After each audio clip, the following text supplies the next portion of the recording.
प्यारे बच्चों, आज हम आपको कक्षा 10 सामाजिक विज्ञान का महत्वपूर्ण प्रश्न बताएंगे।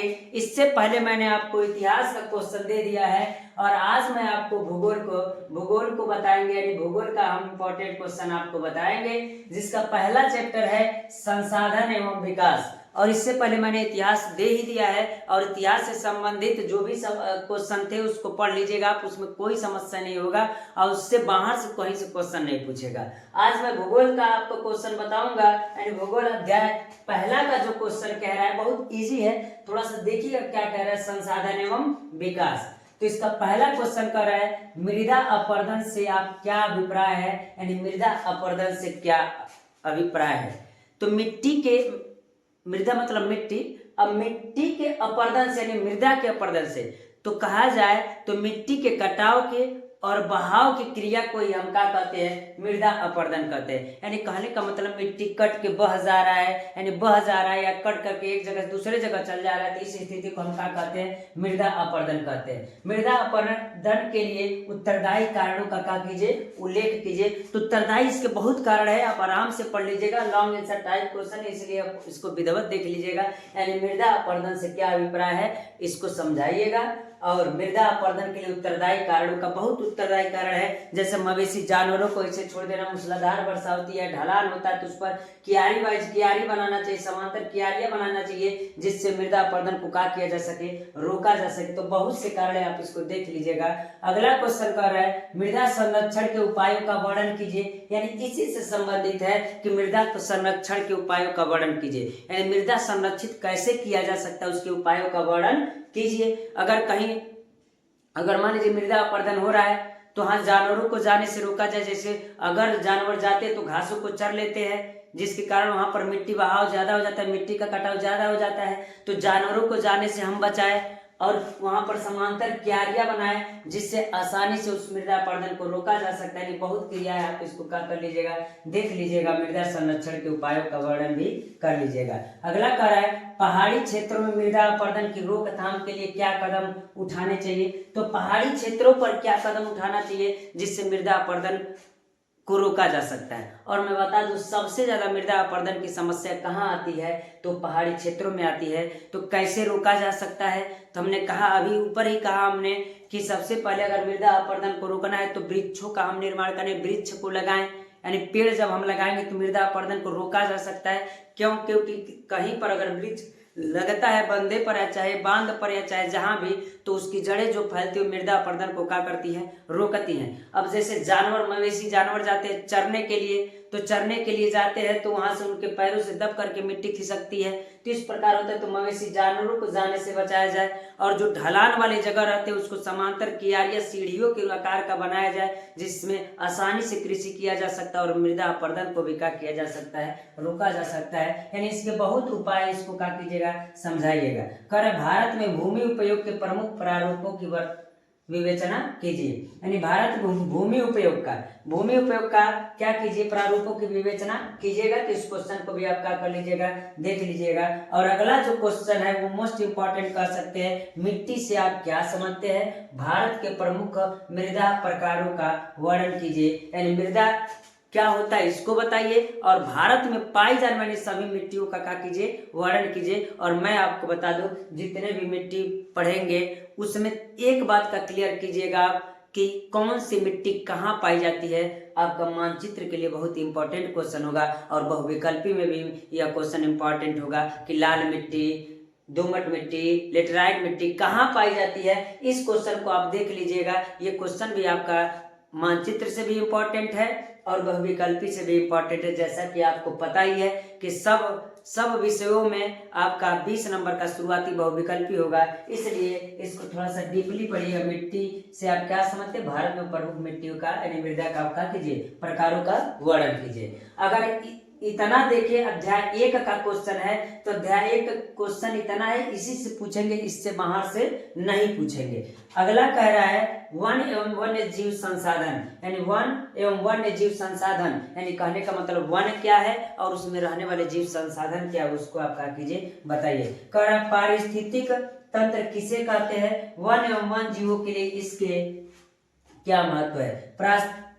पारिस्थितिक तंत्र क्या होता है, तो मैं आपको बता दूं पारिस्थितिक तंत्र क्या होता है। तो आप जैसा जानते हैं, एक समुदाय जैसा होता है कि जब विभिन्न जातियों के जीव एक साथ मिल करके एक दूसरे के साथ रहते हैं तो उसको क्या कहते हैं, पारितंत्र कहते हैं। तो पारिस्थितिक भी होता है, जो वनों में जीव रहते हैं उनके लिए होता है। तो इस क्वेश्चन को आप क्या कर लीजिएगा, पढ़ लीजिएगा। अगला क्वेश्चन कह रहा है इसका, चिपको आंदोलन तथा बीज बचाओ आंदोलन का क्या महत्व है।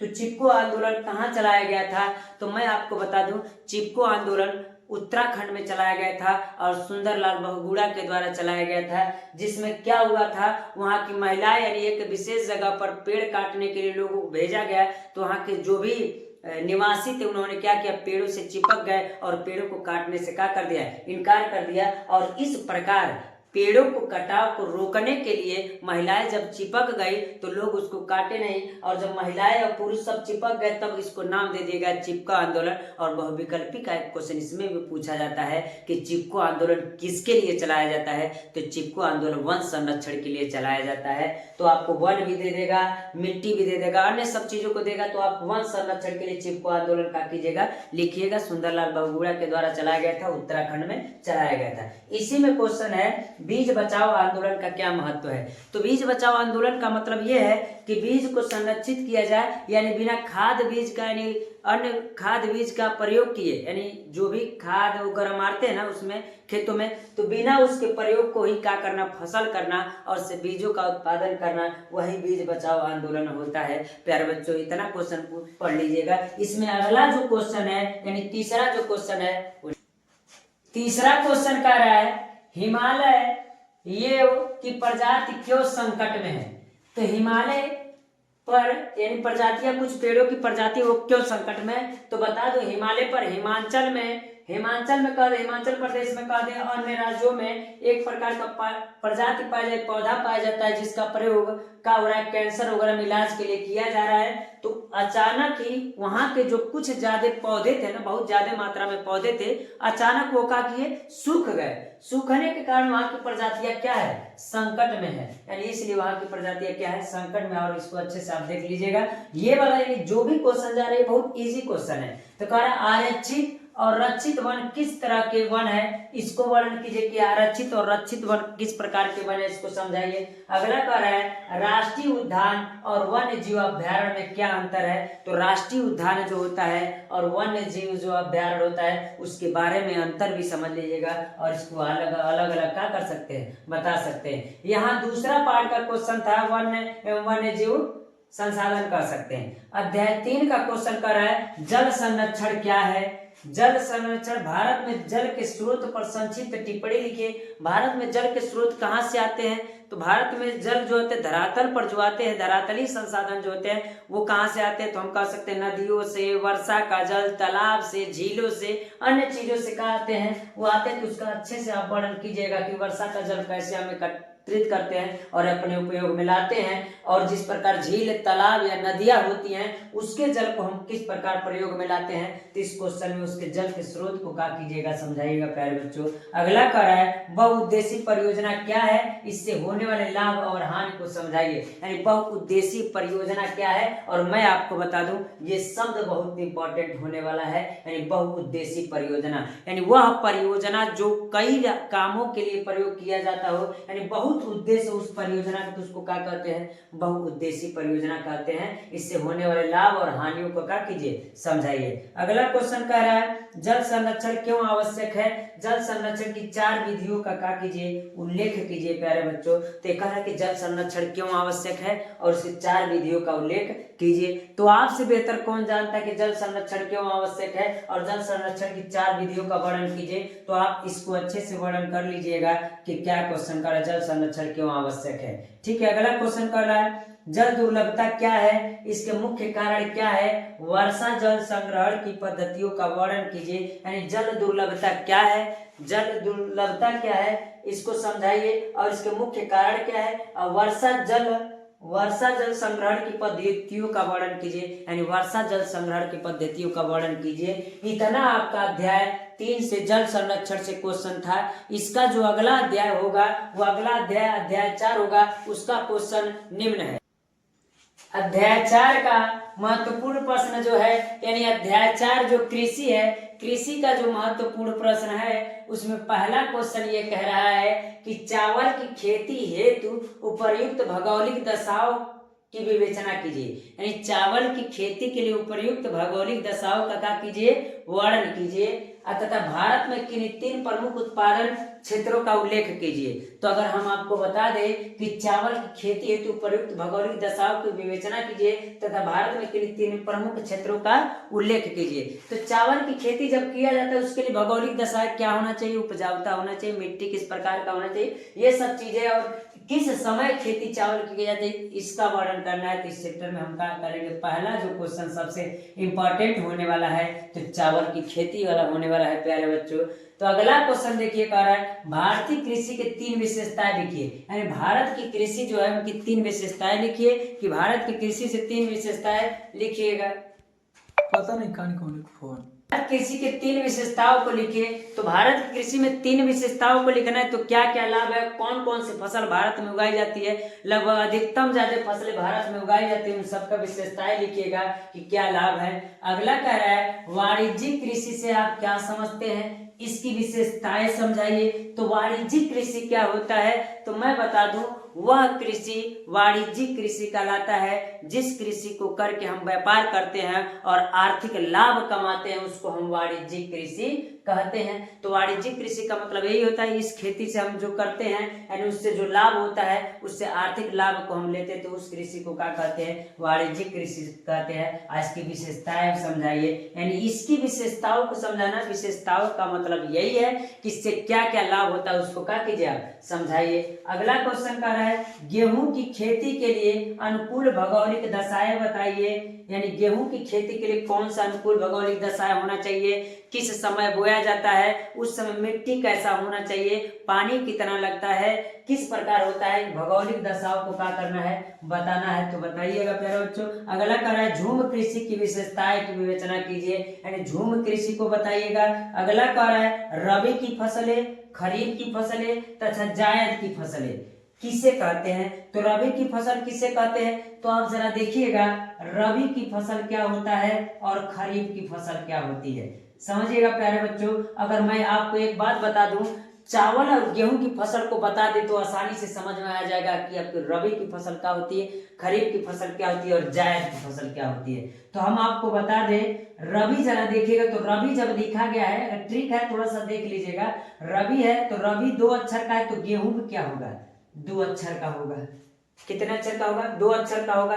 तो रबी की फसल गेहूं है, तो गेहूं के साथ किसका किसका खेती किया जाता है, तो गेहूं के साथ आपको पता है सरसों का भी खेती किया जाता है, तिलहन से, मटर का किया जाता है, मटर का भी खेती इसी में किया जाता है, सरसों भी किया जाता है, जौ भी इसी में किया जाता है। तो इसमें जो आएंगे, यानी आपको गेहूं की फसल के साथ जो भी फसलें बोई जाती है वो कौन सी फसल होती है, रबी की फसल होती है, जो अक्टूबर वगैरह में क्या की जाती है, अक्टूबर नवंबर में बोई जाती है। इस क्वेश्चन को आप लोग देख लीजिएगा, रबी की फसल समझ गए होंगे। इसके अतिरिक्त जितने भी फसल आते हैं वो होंगे।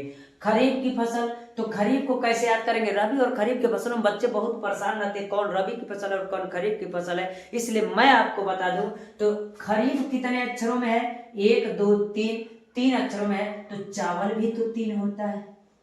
तो चावल के साथ कौन कौन सी खेती की जाती है, तो हम कह सकते हैं चावल के साथ क्या किया जाता है, बाजरा की खेती की जाती है, मक्के की खेती की जाती है, अन्य बहुत सी फसल है जो चावल के साथ कृषि की जाती है। तो खरीफ की फसलें हम कह सकते हैं, यानी चावल की फसल आपको पता है, जब चावल के धान की रोपिया होती है तो उस समय कौन कौन सी फसलें बोई जाती है, इस प्रकार की फसलों को हम क्या कहते हैं, खरीफ की फसल कहते हैं। तो जायद की फसलें क्या होती हैं, तो जायद की फसलों को अगर हम समझाएं आपको, तो आपको पता होगा कि गेहूं काटने के बाद गर्मी के सीजन में 1-2 महीने गर्मी का जो सीजन पड़ता है, उस समय आपका खीरा, ककड़ी, तरबूज, खरबूज, अन्य सब चीजें जो बोई जाती है गर्मी के सीजन में 2 महीने के अंदर, उसी फसल को हम क्या कहते हैं, जायद की फसलें कहते हैं, जिसमें खीरा, ककड़ी, तरबूज, खरबूज, अन्य सब चीजें आती है, तो उन फसलों को क्या कहते हैं, जायद की फसलें। और आपको पता होगा जैसे गेहूं काटा जाता है, तो गेहूं काटने के बाद गर्मी का दिन रहता है, तो उस समय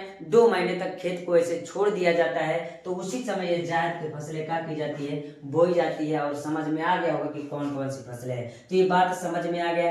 भारत में तिलहन, तिलहन, दलहन, काफी, चाय की फसलों को समझाइए।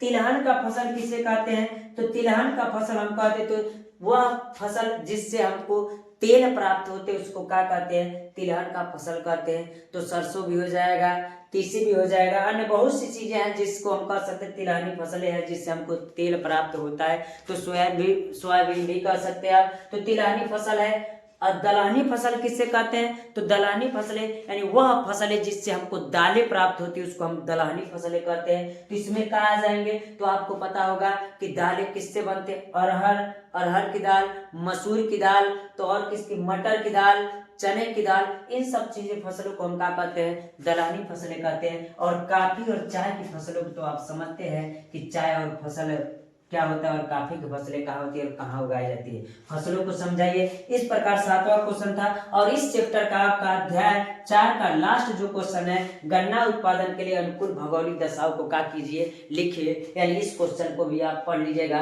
कि गन्ना अगर उत्पादन करना है तो उसके लिए कौन कौन सी भौगोलिक दशाएं होने, अनुकूल दशाएं, भौगोलिक दशाएं होने चाहिए, उसको आप लिखिए। तो इस क्वेश्चन को आप समझा सकते हैं। यानी हम कह सकते हैं इस वीडियो में आपका भूगोल का अध्याय 4 तक क्वेश्चन हो गया है और 3 अध्याय आपका और बचा हुआ है जो पार्ट 2 में करके हम आपको देंगे। इतना क्वेश्चन प्यारे बच्चों तैयार कर लीजिएगा, इसके बाहर से क्वेश्चन नहीं आएगा। आज के लिए इतना रहने देते प्यारे बच्चों, धन्यवाद।